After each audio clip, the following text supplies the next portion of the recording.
जय हिंद दोस्तों, स्वागत है आप सभी का इस सीरीज में जिसमें हम इंडियन एक्सप्रेस न्यूज़पेपर का एनालिसिस करते हैं। आज 31 मार्च है और आज भी हमारे पास कई इंटरेस्टिंग आर्टिकल्स है जिससे कि आपको मजा आ जाएगा। मतलब इसमें हम जो इमरान खान के ऊपर नो कॉन्फिडेंस मोशन चल रहा है उससे भारत पर क्या परिणाम हो सकता है, जो कोविड केसेस राइज हो रहे हैं चाइना में, जो ई स्कूटर हमें जलते हुए देखने को मिल रहे हैं भारत में, तो ई स्कूटर काम कैसे करते हैं, ये सारी चीजें आज के इस वीडियो में हम जानने की कोशिश करेंगे। तो चलिए शुरू करते हैं। अब देखिए, शुरू करने से पहले आईएएस का कंप्लीट पैकेज प्रीलिम्स मेंस आपको देखने को मिलेगा एमएम अकेडमी ऐप पर। तो जल्द से जल्द डाउनलोड कीजिए एमएम अकेडमी ऐप, क्योंकि यहाँ पर आपको जीएस पेपर 1 के art and culture, ancient history, medieval history, modern history, history after independence, geography, Indian society, complete GS 1, complete GS 2, polity, governance, society, international relations, GS 3, Indian economy, environment, internal security, disaster management, science and technology, agriculture, GS 4 ethics, और उसी के साथ साथ bonus courses जो है India year book, answer writing course, personal guidance, mock test, सभी आपको देखने को मिलेंगे। और हाईएस्ट क्वालिटी कंटेंट है लोएस्ट प्राइजेस में। और उसी के साथ साथ 2 साल का अगर आप कोर्स लेते हो तो उस पर डिस्काउंट जो है वो भी आपको मिल रहा है। ये कोर्स कंप्लीट होने के नाम पर जो डिस्काउंट है वो यहाँ पर आपको मिलेगा 2 साल के कोर्स पर, जहाँ पर आपको पर्सनल गाइडेंस जो है वो भी मिलता है। इससे जल्द से जल्द डाउनलोड कीजिए एम अकेडमी ऐप और वीडियोस को एंजॉय कीजिए। तो यहाँ पर आप देख सकते हो कैसे आपको डाउनलोड करना है। जब आप डाउनलोड करोगे तो आपको साइन अप करना होगा। आप डेमो लेक्चर जो है हर सेक्शन में जाकर पहले 2 लेक्चर जो है एज अ डेमो लेक्चर आप देख सकते हो। देन उसके बाद आप प्रोफाइल में जाओगे तो यहाँ पर आपको प्रोफाइल जो है वो ऑप्शन नजर आएगा। उसमें आपको वेरियस प्लान दिखाई देंगे, 3 महीने के, 6 महीने के और 2 साल के कोर्स पर डिस्काउंट है। आपको प्लान परचेस करना है और कोर्सेज को एंजॉय करना है। तो जल्द से जल्द डाउनलोड कीजिए और वीडियोस को एंजॉय कीजिए। अब यहाँ पर एक्सप्लेन सेक्शन पर जब हम आते हैं तो हमें देखने को मिलता है कि भाई यहाँ पर शंघाई जो है चाइना, वहाँ पर हमें कोविड का स्पाइक देखने को मिल रहा है, तो इसके बारे में हम जानेंगे।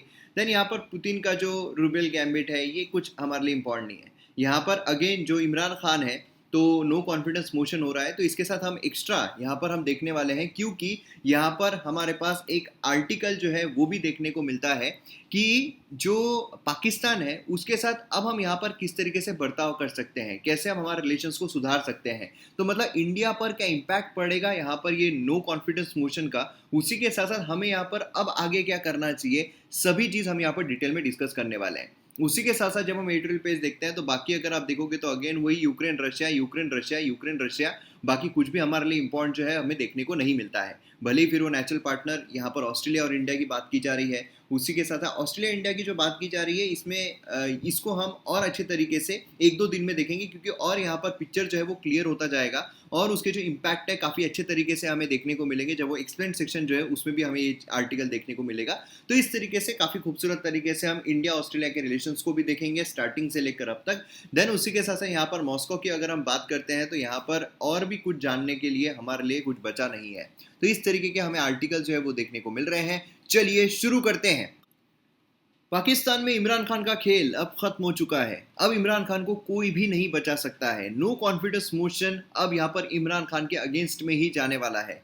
तो अब जब इमरान खान प्रधानमंत्री नहीं रहेंगे पाकिस्तान के, तो भारत पर क्या परिणाम होगा और भारत ने अब अपना रुख किस तरीके से अपनाना चाहिए, इन सभी चीजों को आज के इस वीडियो में हम डिस्कस करने वाले हैं। तो चलिए शुरू करते हैं। यहाँ पर आप देख सकते हो कि Imran Khan no confidence motion, यहाँ पर पाकिस्तान के जो प्रधानमंत्री है इमरान खान, वो अब यहाँ पर पार्लियामेंट में जो मेजोरिटी चाहिए होती है वो खोने वाले हैं। जो कोएलिशन की गवर्नमेंट है वो उनके अगेंस्ट में जा रही है और इसी के साथ उनकी जो सरकार है वो भी अब गिरने वाली है।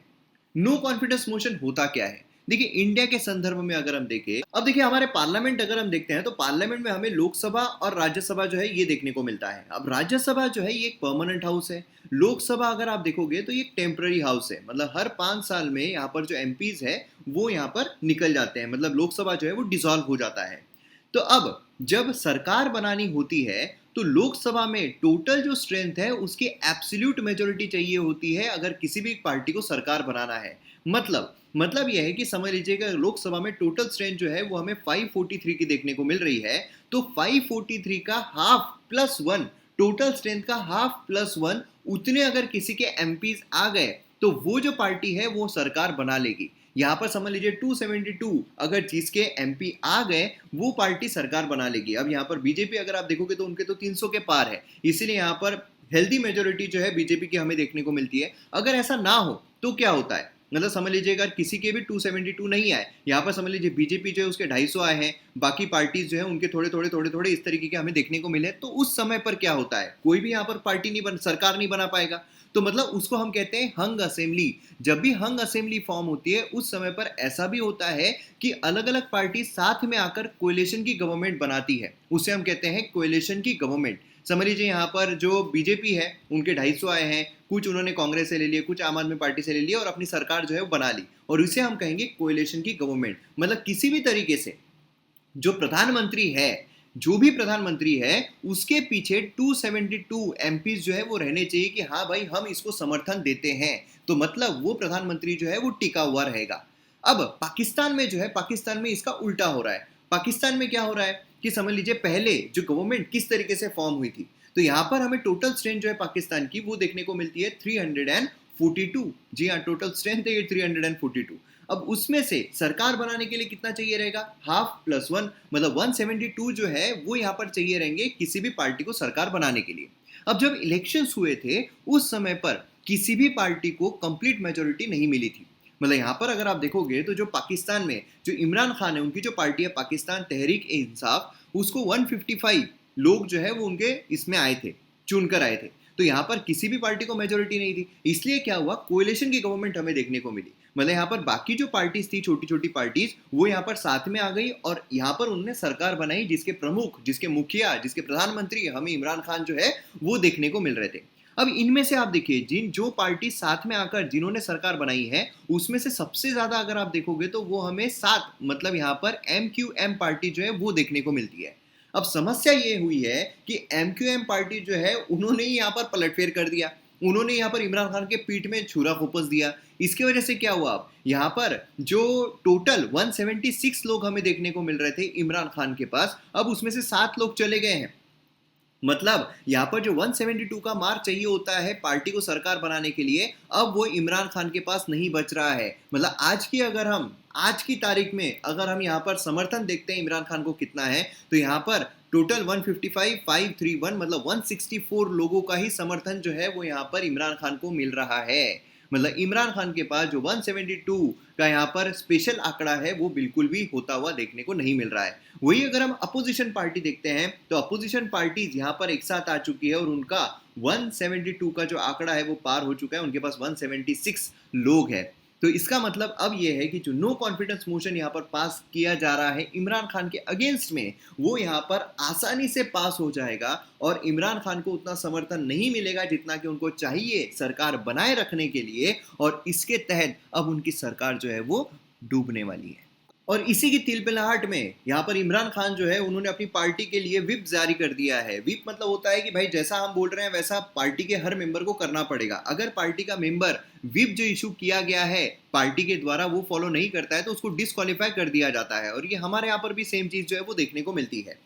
तो यहाँ पर इमरान खान जो उसने व्हीप अपने पार्टी मेंबर्स को दिया है कि भाई यहाँ पर तुम नो ट्रस्ट वोट जो है एब्सटेन कर दो, वोट मत करो, ये सारी चीज़ें देखने को मिली है। तो मतलब तिल मिला गए हैं बेचारे। अब यहाँ पर जो महाराज है वो अब रहेंगे नहीं, वो अब यहाँ पर चले जाने वाले हैं, है ना। तो ये चीज़ यहाँ पर हमें बेसिकली देखने को मिल रही है। अब सवाल ये आता है कि क्यों ऐसा हो रहा है, इमरान खान जो है उनके अगेंस्ट में क्यों इतनी ज़्यादा जो आलोचना है वो की जा रही है, नो ट्रस्ट वोट जो है वो किया जा रहा है।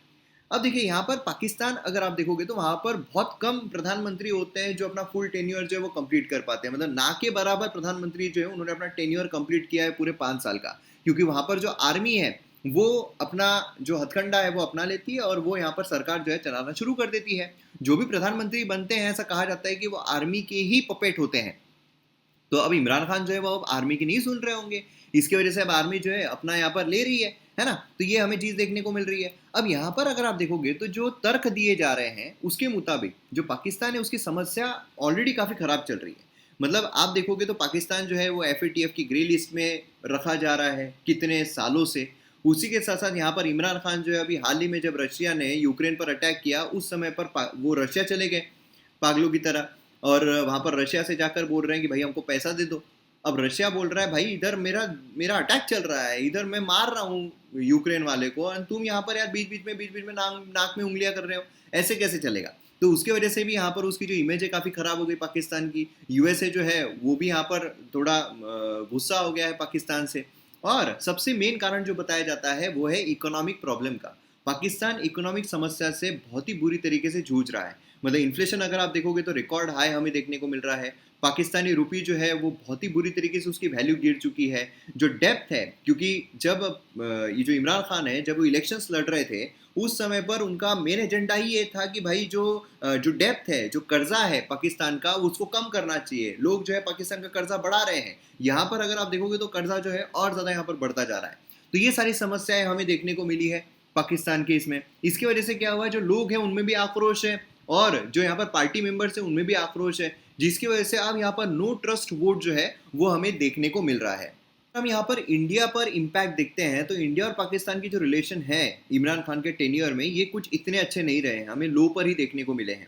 अब जब हम आकलन करते हैं कि रिलेशन कैसे रहे हैं तो हम 3 भागों में पाकिस्तान के साथ हमारे रिलेशन को डिवाइड करते हैं। एक तो इकोनॉमिक फैक्टर होता है, पॉलिटिकल फैक्टर होता है और सिक्योरिटी फैक्टर होता है। हम ब्रॉड पर्सपेक्टिव से अगर हम देखें तो यहाँ पर अगर हम इकोनॉमिक पर्सपेक्टिव से देखें तो इकोनॉमिक पर्सपेक्टिव से भी हमारे रिलेशन जो है काफ़ी ख़राब चले हैं। मतलब ट्रेड रिलेशन अगर आप देखोगे तो काफ़ी बुरी तरीके से इम्पैक्ट हुए हैं। खासकर अगर हम पुलवामा अटैक देखते हैं, जो यहाँ पर पाकिस्तान के द्वारा बचकानी हरकतें की गई है, उसके वजह से उसको उसका खामियाजा जो है भुगतना पड़ा है। पाकिस्तान इंपोर्ट जो इंडिया से करता है वो भी यहाँ पर काफ़ी डिक्लाइन हुआ है, क्योंकि इंडिया ने सडनली यहाँ पर जो इम्पोर्ट ड्यूटी उसको राइज कर दिया था। उसी के साथ साथ मोस्ट फेवर्ड नेशन जो है उसका स्टेटस जो है वो हटा दिया गया था, है ना। तो इसकी वजह से क्या हुआ, जो इम्पोर्ट है पाकिस्तान की तरफ वो यहाँ पर काफ़ी हैम्पर हुआ और डिक्लाइन जो है वो हमें देखने को मिला। उसी के साथ साथ जो पाकिस्तान एक्सपोर्ट करता है इंडिया को, अब जब यहाँ पर इंडिया को पाकिस्तान की ज़रूरत ही क्या है इतनी, तो इसलिए यहाँ पर आप देखोगे एक्सपोर्ट, मतलब जो पाकिस्तान एक्सपोर्ट करता है इंडिया को, जो हम इंपोर्ट करते हैं पाकिस्तान से, वो भी यहाँ पर बहुत ही बुरी तरीके का डिक्लाइन जो है वो देखने को मिला है।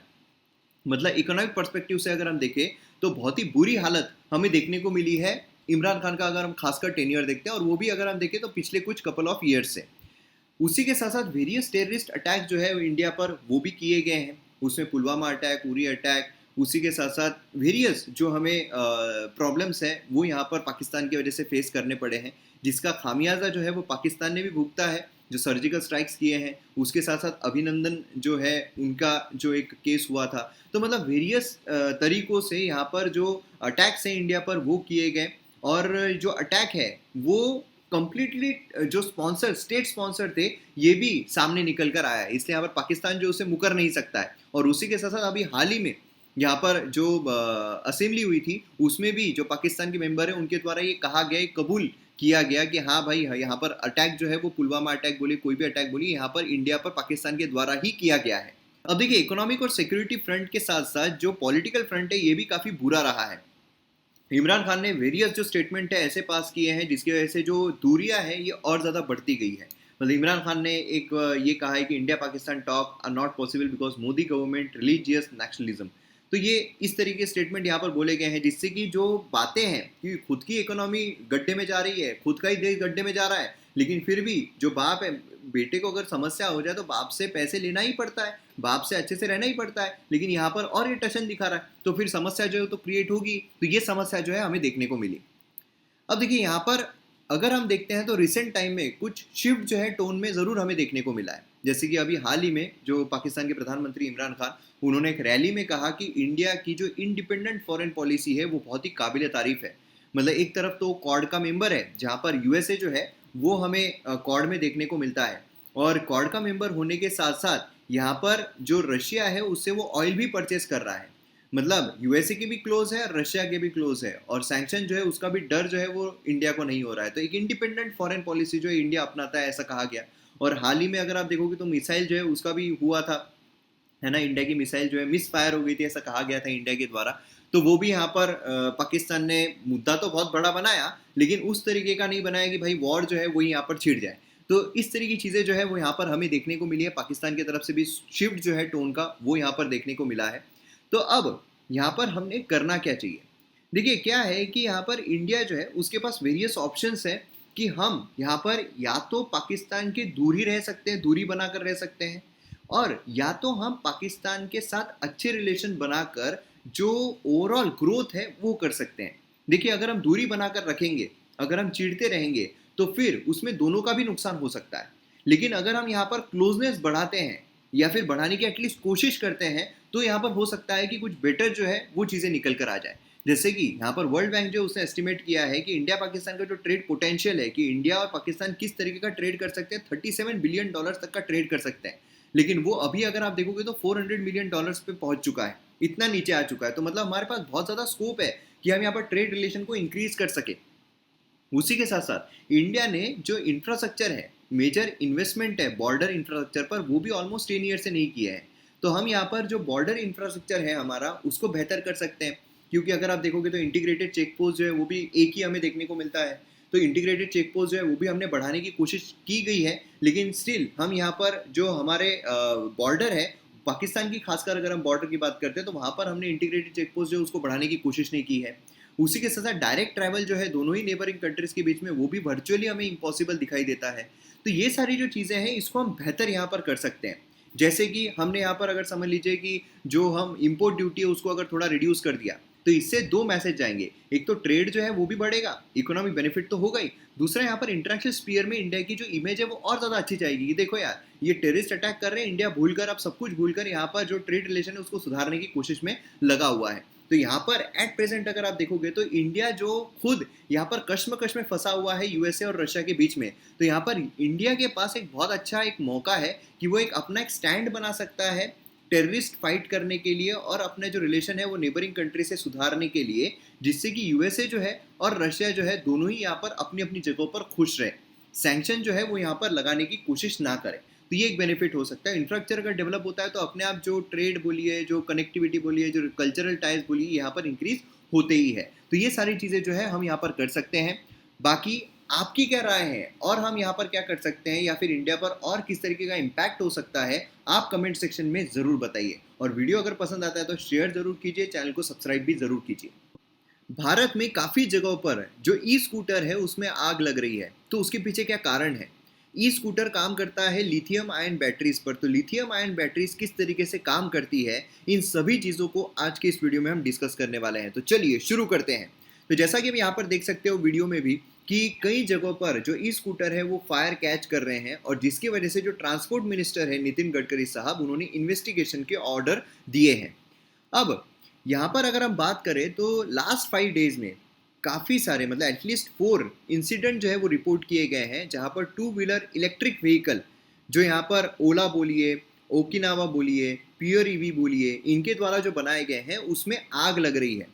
अब ये इंसिडेंट्स ऐसे समय पर हो रहे हैं जब हम कोशिश कर रहे हैं कि जो ई स्कूटर है उसको बढ़ावा दिया जाए, उसके मार्केट को इंक्रीज किया जाए, क्योंकि पेट्रोल के दाम काफ़ी इंक्रीज हो रहे हैं, पोल्यूशन काफ़ी इंक्रीज हो रहा है। तो ऐसे समय पर जब हम एक अल्टरनेटिव के रूप में ई स्कूटर्स को देख रहे हैं, तो ऐसे इंसिडेंट्स यहाँ पर जो कॉन्फिडेंस है कंज्यूमर्स का उसको कम कर सकते हैं। अब देखिए, यहाँ पर लिथियम आयन बैटरीज किस तरीके से काम करती है ये भी हमारे लिए जानना बहुत ज़रूरी है। तो आसान शब्दों में एनिमेशंस के थ्रू मैं आपको समझाने की कोशिश करूंगा। तो यहाँ पर लिथियम आयन बैटरीज अगर आप देखोगे तो ये यहाँ पर सेलफोन, स्मार्ट वॉचेस, हर जगहों पर इस्तेमाल होती है, काफ़ी इफिशियंट होती है, लाइट होती है। अगर हम बाकी इसके काउंटर पार्ट देखते हैं तो उसके कंपैरिजन में ये इसके बेनिफिट्स हैं। अब देखिए, यहाँ पर अगर हम लिथियम आयन बैटरीज की बात करें तो ये लिथियम, इसके ऊपर पूरा काम होता है। तो लिथियम अगर हम देखते हैं, उसका एक एटम देखते हैं, तो जैसे कि आप सभी को पता है कि एक एटम जो होता है उसके बीच में न्यूक्लियस, मतलब वहाँ पर प्रोटॉन एंड न्यूट्रॉन हमें देखने को मिलते हैं, और उसके आजू बाजू में जो सर्कल्स होते हैं उसमें इलेक्ट्रॉन्स घूमते हैं, है ना। तो यहाँ पर अगर आप देखो तो पहले इसमें तो 2 इलेक्ट्रॉन, मतलब ये पूरा सेटिस्फाइड हो चुका है।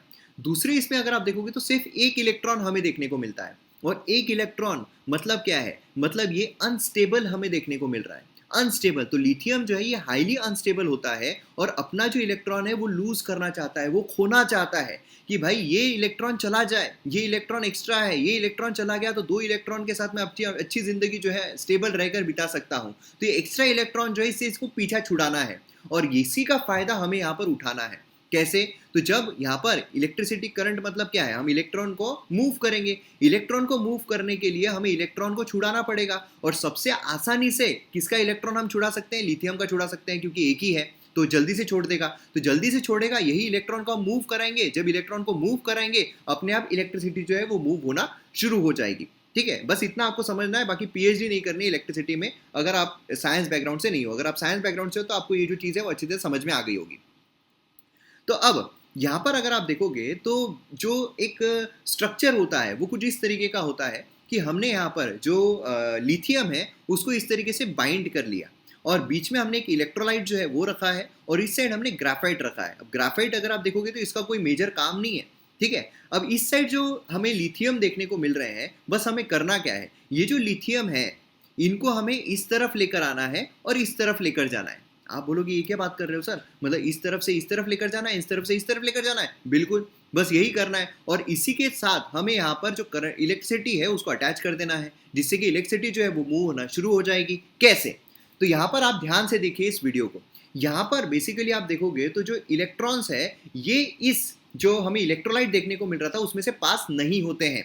ध्यान से देखिए और एक बार कि यहाँ पर जो हमें इलेक्ट्रोलाइट बीच में देखने को मिल रहा है इसमें से सिर्फ लिथियम जो आयंस है वो पास हो रहे हैं, जो इलेक्ट्रॉन्स है वो पास नहीं हो रहे हैं। अब ये कॉन्सेप्ट क्यों इंपॉर्टेंट है? अब देखिए ये पूरा स्ट्रक्चर अच्छी तरीके से समझिए। यहाँ पर हमें इलेक्ट्रोलाइट देखने को मिल रहा है, ये सेंटर में ये इलेक्ट्रोलाइट है ना। और उसी के साथ साथ यहाँ पर अभी इलेक्ट्रॉन जो है जो हमें देखने को मिल रहे हैं, अब ये नेगेटिवली चार्ज है। अब ये इलेक्ट्रॉन क्या करेंगे, जो पॉजिटिव टर्मिनल हमें देखने को, क्योंकि हमने एक बैटरी अटैच कर दी है, अब बैटरी का जो पॉजिटिव टर्मिनल है उसकी तरफ ही इलेक्ट्रॉन जो है वो अटैच हो जाएंगे, है ना। पॉजिटिव नेगेटिव अट्रैक्ट होते हैं, तो यहाँ पर नेगेटिव जो है इलेक्ट्रॉन ये यहाँ पर इससे निकल कर जो पॉजिटिव टर्मिनल है बैटरी का उसको अटैच हो जाएंगे। एंड जब ये अटैच हो जाएंगे तो ये जो इलेक्ट्रॉन्स है ये यहाँ पर इलेक्ट्रोलाइट में से पास हो सकते हैं क्या? नहीं हो सकते हैं। इसीलिए जो इलेक्ट्रॉन है ये यहाँ से मूव होना शुरू होंगे और यहाँ से मूव होकर आ जाएंगे इस तरफ।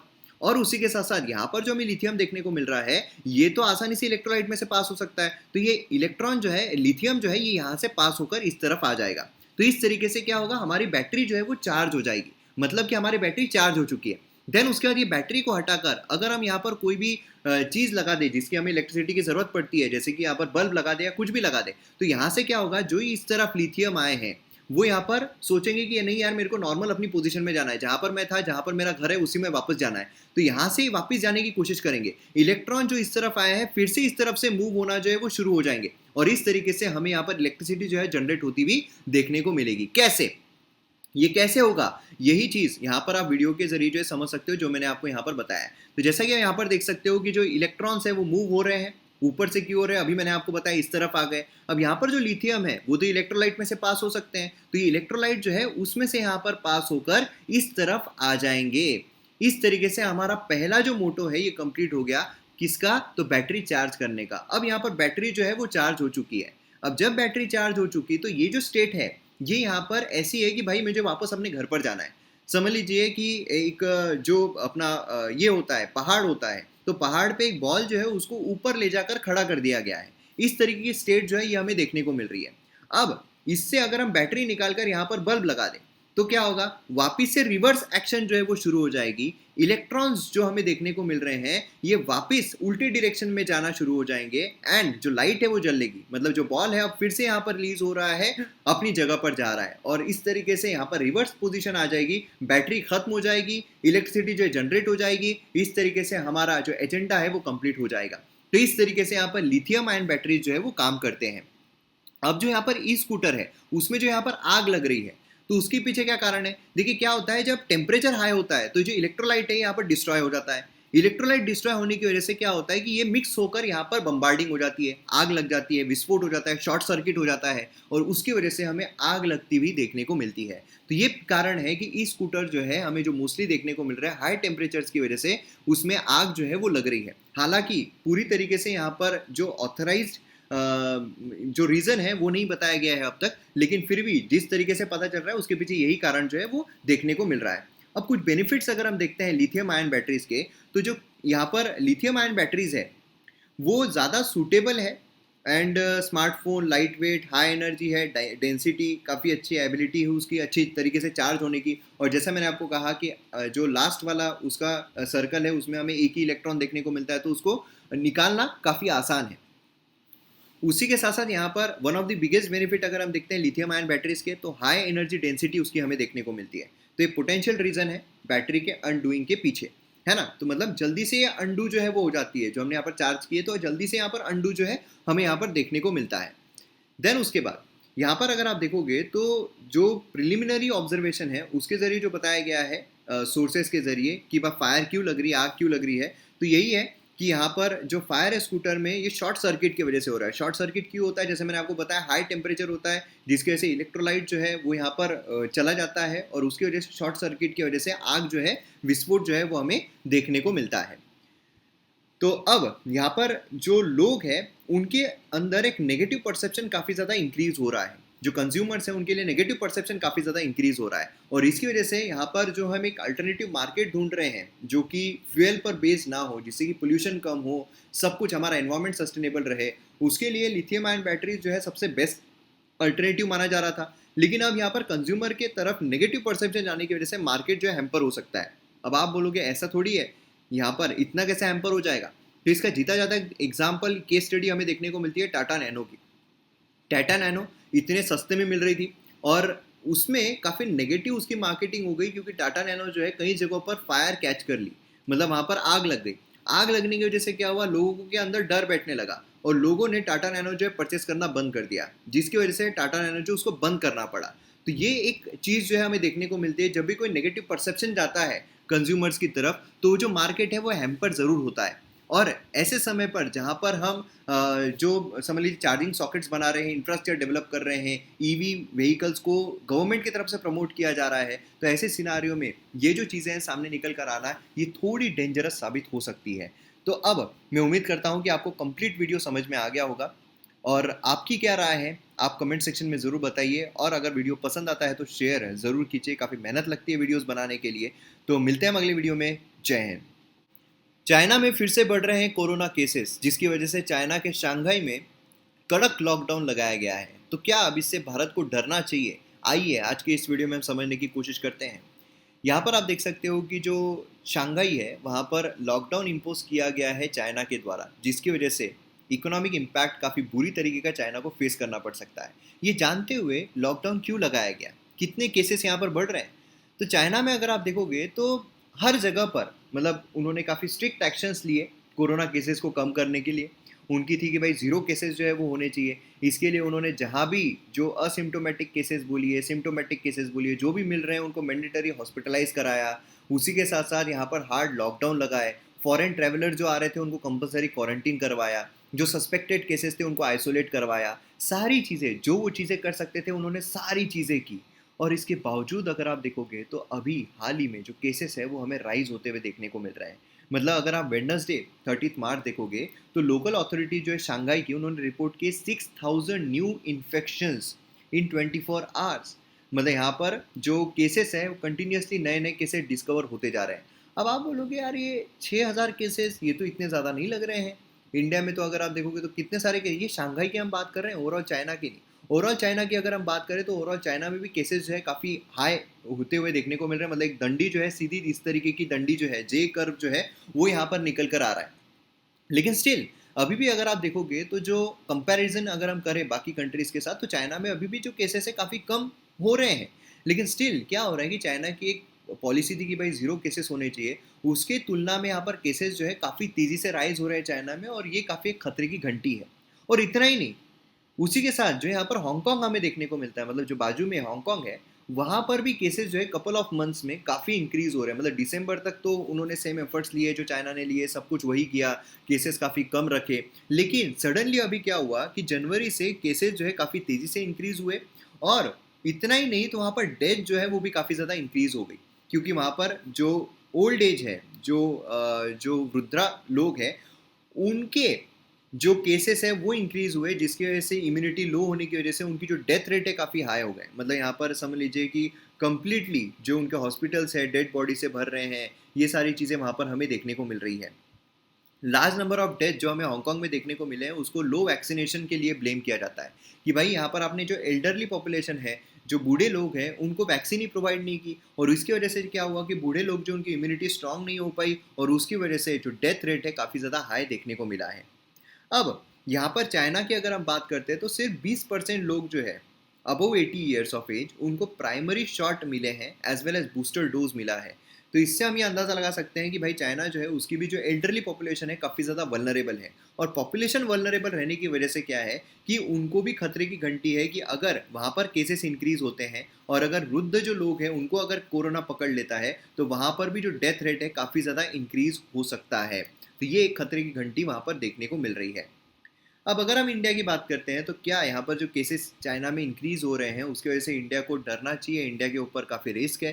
तो देखिए, एक ही बात यहाँ पर देखने को मिलती है कि इंडिया जो है वहाँ पर काफ़ी सारी पॉपुलेशन को ऑलरेडी कोरोना हो चुका है।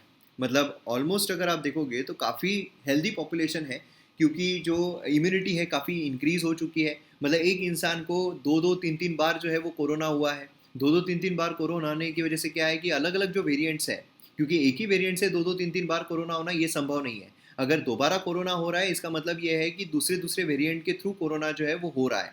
अब दूसरे-दूसरे वेरिएंट से अगर कोरोना हो गया है मतलब ऑलमोस्ट सारे वेरिएंट के लिए यहाँ पर इंडिया जो है वो अब यहाँ पर इम्यून हो चुका है, और कोई नया वेरिएंट निकलने की कोई हमें आशंका दिख भी नहीं रही है। और इसी वजह से यहाँ पर इंडिया में अगर आप देखोगे तो इतनी सारी पॉपुलेशन को जो ऑलरेडी यहाँ पर कोरोना हुआ है इससे वो ऑलरेडी इम्यून हो चुके हैं, इसीलिए अभी रिसेंट टाइम में जो कोरोना केसेस सडन इंक्रीज होने की कोई संभावना हमें देखने को नहीं मिल रही है। और इसीलिए माना जा रहा है कि सभी जो राज्य है वो अपना लॉकडाउन अभी ओपन कर रहे हैं और सब कुछ नॉर्मल सी की तरफ बढ़ रहा है, और उसी के साथ साथ यहाँ पर इन्फेक्शन रेट जो है वो भी हमें कम होता हुआ देखने को मिल रहा है। तो इसी के साथ यहाँ पर हम ये बोल सकते हैं कि इंडिया को जो कोरोना केसेस चाइना में बढ़ रहे हैं उससे घबराने की ज़रूरत नहीं है।